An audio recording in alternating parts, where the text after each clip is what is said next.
Como lidar com decepções, então? A gente precisa primeiro entender o que é uma decepção, o significado de decepção.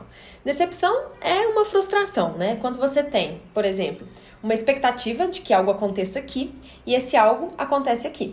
E aí, entre o que aconteceu aqui e o que aconteceu aqui, tem uma distância e essa distância causa a frustração na gente. E no nosso cérebro, essa distância, essa frustração, ela tem um significado de dor mesmo. Muitas vezes, dependendo do nível da decepção que a gente sente dor, como se fosse dor física. E isso é explicado pela neurociência.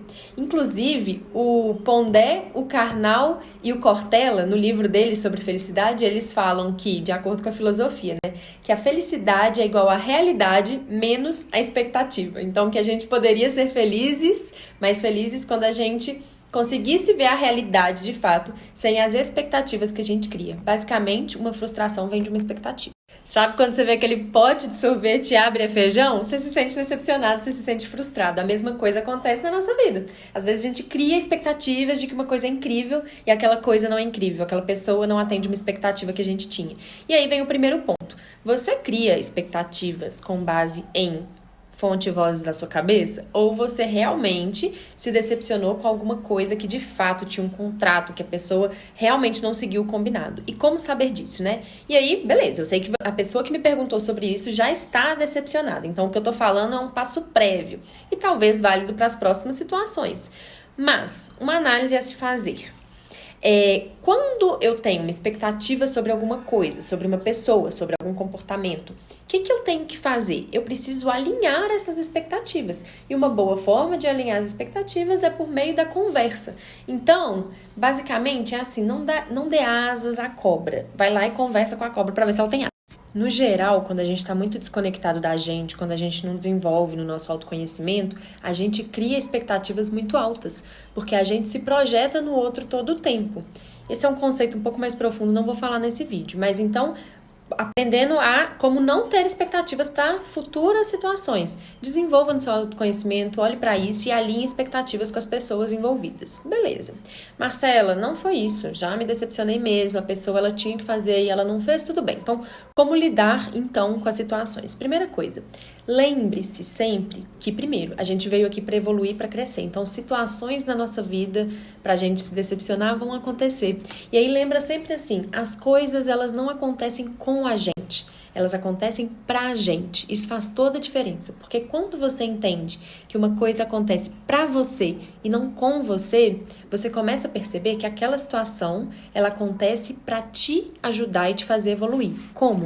Te fazendo refletir sobre alguma coisa que você precisa mudar. Às vezes aquela decepção ela veio para que você viva um outro caminho no seu futuro. Sabe aquela coisa assim, quando você tá lá na frente, você fala, agora eu entendi, foi melhor realmente ter acontecido aquilo, né? É aquela coisa assim, quando você chega na estação final do trem, você entende por que o seu trem passou por cada estação, sabe? E por que às vezes ele estragou em uma estação, porque dependendo do que aconteceu nesse caminho com esse estrago, você chegou a um lugar que talvez você não chegaria. E aí, gente, toda decepção, ela é um grande convite pra gente olhar pra dentro. Tem uma frase do Nietzsche que fala assim, quando você olha profundamente pro abismo, o abismo ele olha de volta pra você. E o que essa frase quer dizer? Ela quer dizer que quando você começa a olhar para dentro, olhar para você, você vai identificar coisas que talvez precisam ser mudadas em você também. Então, pega essa decepção como sua, não se apegue a ela tão forte a ponto de se colocar como eu sofri essa decepção, portanto eu não tenho como mais viver alguma coisa, eu não tenho como mais, não sei, ser feliz. Não se apegue tanto nesse aspecto. Pegue como sua, tipo, a decepção é minha, portanto eu posso fazer com ela o que eu quiser e não o outro me decepcionou, porque senão você fica num lugar de vítima onde você não tem atitude. Então pega como sua, pega com protagonismo, entenda que tem escolhas que você pode fazer com base nela. Que escolhas são essas? Justamente olhar para dentro. Gente, o tempo não cura as coisas. Tem gente que fala assim, não, o tempo cura tudo, né? Deixa o tempo passar. O tempo não cura as coisas. Quantas pessoas que a gente tem aí, que a gente vê que passam a vida reclamando por uma situação que passou, que passa a vida se sentindo, deixando de viver às vezes um grande amor porque foi decepcionado há 30 anos atrás. Por quê? Porque o tempo não cura. O tempo não cura. Se você não pegar essa decepção e falar, quero olhar para você, querida decepção, o que a gente precisa fazer? Então você vai identificar, é psicoterapia, processo de autoconhecimento, reflexões, é olhar para isso e olhar para a cura, né? E aí você, se necessário, você tem que pedir ajuda, sim. Não fica sentado esperando essa decepção passar, basicamente isso. E perceba o lado de aprendizado que essa decepção te trouxe, porque a gente está aqui para evoluir e para crescer, e tudo que acontece na nossa vida mostra algo que a gente precisa evoluir e crescer.